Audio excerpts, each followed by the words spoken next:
welcome back to Homesteading Off Grid with Mike and Judy.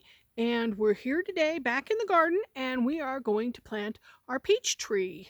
I just bought it at Home Depot. It's not a big deal tree, but we are hoping that it's going to like our climate and enjoy living here and produce us peaches for many, many years. One of the reasons why I'm planting it in the garden is because I'm looking more for a food forest, grocery row garden kind of thing, kind of like David the Good does. So anyway, come along with us and we'll show you what we did. We prepped the hole. We dug it about 3 feet by 4 feet by 4 feet. It's a big old hole. I filled it with a bunch of cow manure and other garden stuff and waste from the kitchen and stirred that all up and kept it wet for a couple of weeks so the hole is prepped and ready to go for the tree. So come along and watch how we do it.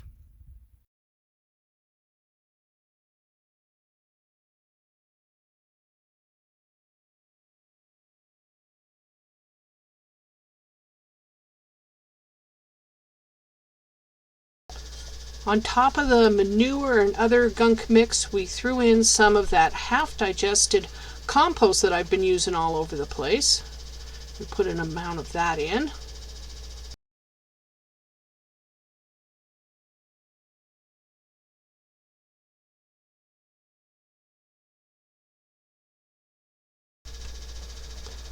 On top of all of that is going to go some worms. I had to keep them over in the shade. And they'll start eating all of that compost and the manure and everything else and make a nice bed of soil down deep for the roots of the peach tree. Now we cover it up with a little bit of sand and dirt.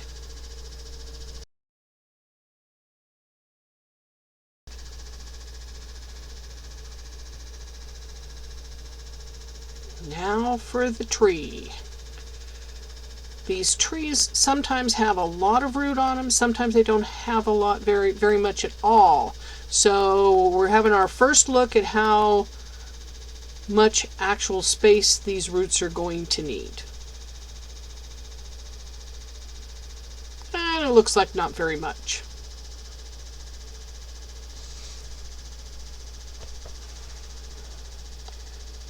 We're marking the tree to make sure that we know how deep to put it because we don't want it to be too low to where the graft mark is going to be under the ground. We want it above the ground so that it can breathe.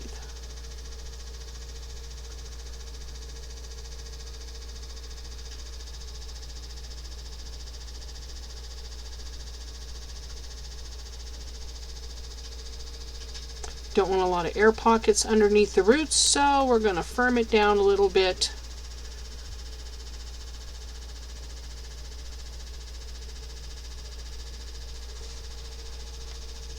And in goes a little more dirt.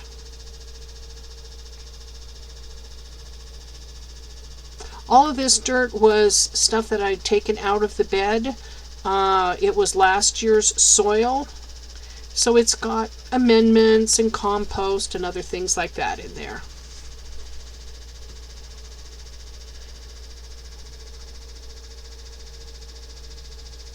You can see that the one that is very light colored over there near Mike, that pile was from deep down in the hole. That was from below where it all was. And I'll take and remove that from the garden after we're done. Again, tamping it down.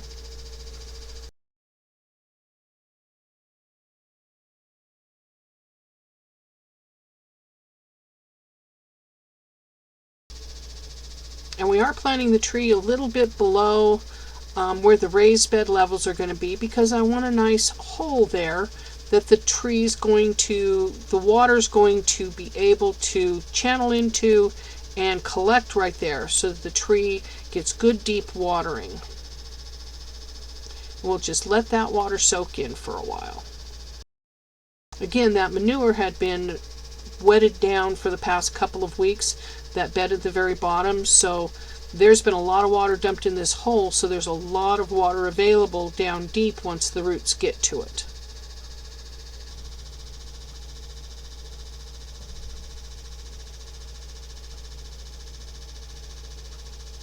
Now we're getting ready to put the finishing touches on it.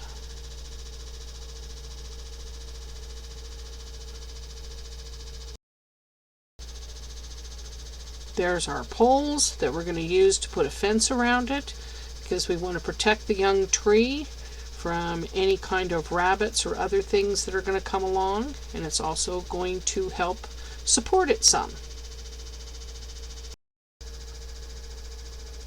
I'm going to add a little bit of kelp meal here to add the minerals into the soil. I've been doing that with most of it, and I'm going to give it a generous bit of that.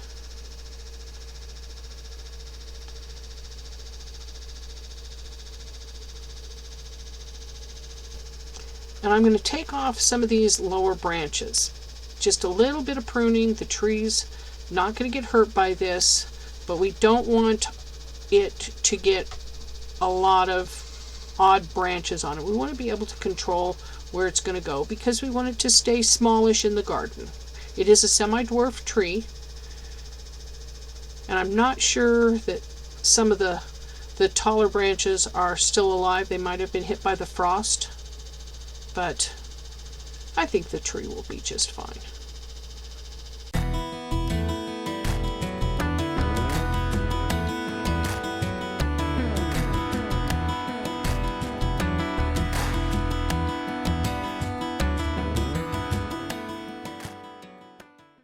A little bit more soil in there to cover that up. Just layer upon layer, and all of these things will provide nutrients for the growth of this tree for many years to come. We learned about digging these great big holes from Edge of Nowhere farms that are down in the Phoenix, Tucson area. They have been hugely successful growing all kinds of trees out in harsh desert climates, just like ours, and they've done very, very well. And so we're copying what they're doing. And we did this last year with the apple tree, and it's very happy. And now I'm going to pour on it a mixture of worm tea and vitamin B, because we don't want it to have any kind of transplant shock. And that's going to put it right down on the roots there, and just give it another little bit of what it needs. The more we can do to make it successful, the better chance we're going to have. And we just use everything that we know to help our gardens grow. I'm going to use some white paint that's specific for trees. It was from last year, so it's not really great this year. I have to stir it up a little bit more. But we protect the barks of our trees with this white protective paint, and it's special made for trees, because we get such bright sun. Again, from Edge of Nowhere Farms, told us that this is how to be successful with their trees, and so this is what we're doing. We did it for the apple last year, and I'll recoat the apple again this year also. Over here in this end of the garden, we'll probably put some nice shade-loving trees in the future years, because this peach tree is positioned nicely between the tree and the fence that you see in the background there. I've got 3 asparagus plants and a comfrey, and then on one side of the bed, and then on the other side of the bed, I think I'm going to put the blueberries I just got. They'll go in next year. They'll stay in a pot for this year, and they'll go into the ground next year. And the peach tree should be starting to get nice and leafy next year also. I stirred that paint up just a little bit more, because it wasn't quite sticking as well to the tree as it should have, because the paint gets old, and I didn't take it to the hardware store and have it re-shook up again, so I just kind of had to do it by hand, and it was kind of chunky, but I re-shook it, and the layer that I'm putting on it right now stuck a lot better. Sorry for that big pause there, but that's what I was over there doing, was shaking the paint up again. That looks much better.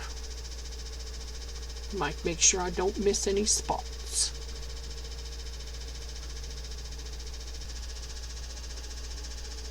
Never throw away your tie wire, people.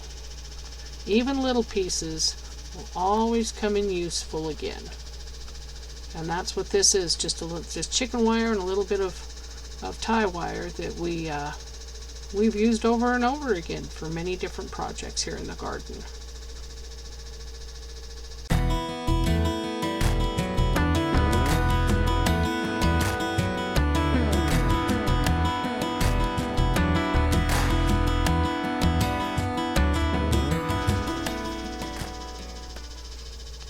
Now we'll cut the wire to fit, because there's still some finishing touches I want to put around the base of that tree before we close it in entirely.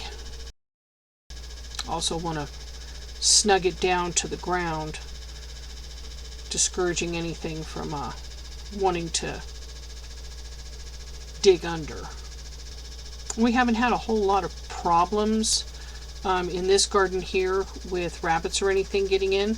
We had having some problems with rats, and when I start planting things out in the garden, I will show you the ways that we deal with it like that, because rats and mice will just come and eat your little plants like crazy.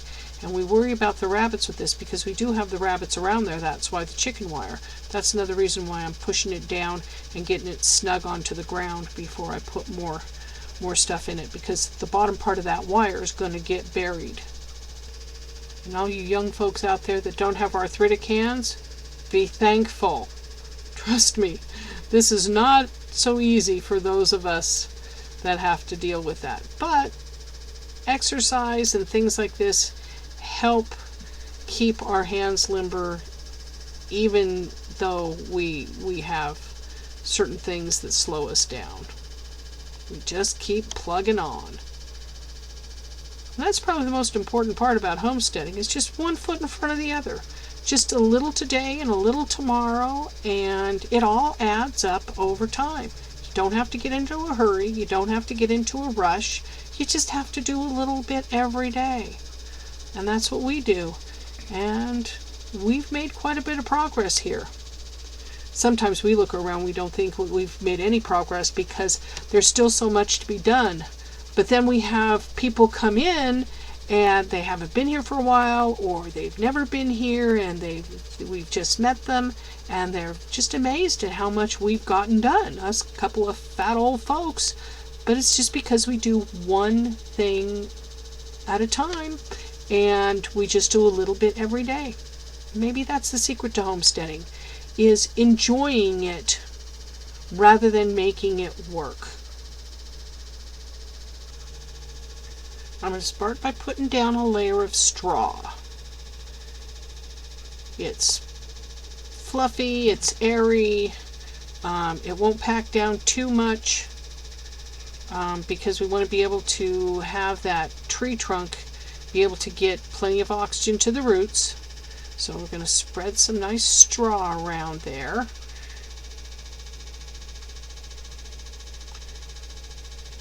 And then the next thing that's going to go down is a bunch of old wool. Well, it's actually wool and alpaca, some Navajo churro, and actually when you have animals that you're shearing, you want to keep all of the stuff that you pull off of it when you shear it that's all full of manure and straw and hay and pieces and stuff, like all the really dirty gunky stuff. That's what you want to mulch your trees with, because it's got all that nutrient tied up in it. And as the wool decomposes, as the fibers decompose, it feeds it with a very slow release nitrogen. So you're feeding the trees and actually protecting the soil there from the blazing sun.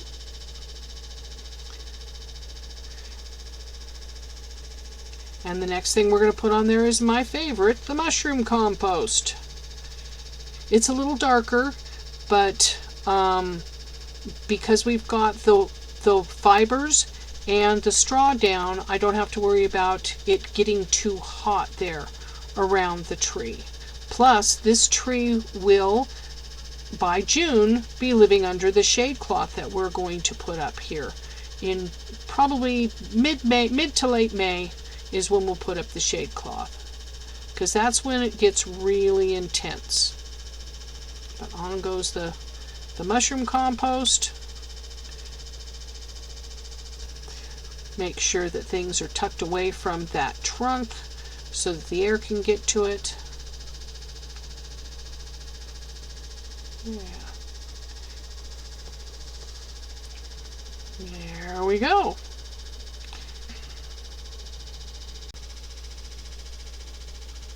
All right, while Mike finishes putting on the last of the tie wire, I'm gonna tuck some of that straw around there and some more dirt. And, well, yeah, when you play with chicken wire, you're gonna get poked, and sometimes that happens. It didn't bleed for long.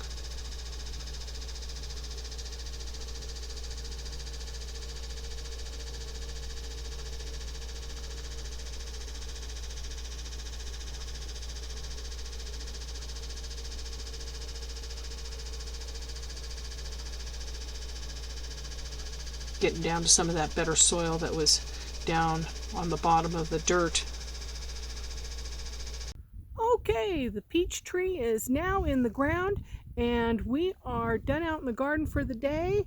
And again, let's hope that it's going to have a long, happy, and productive life here on our homestead. One more thing down. Thank you so much for coming along with us, folks, today, and we'll see you next time. Bye!